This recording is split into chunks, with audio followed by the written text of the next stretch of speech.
regulatory, because anybody in our industry has just tons of questions about that right now. There's a lot of stuff that's changing and a lot of stuff that's kind of evolving, and it's nice to be able to have some other pharmacists, and especially you guys here at PCCA, that have like a broad scope, being able to talk to you guys about some of those regulatory changes and some of your opinion and interpretation of some of those new laws and guidances.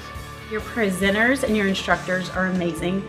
They are funny, they're fun, but they're so knowledgeable and so informed. From going with Funny, Artie and his rectal rockets was awesome, because he took a subject that you have to talk about, you have to have those conversations, but he also makes it light.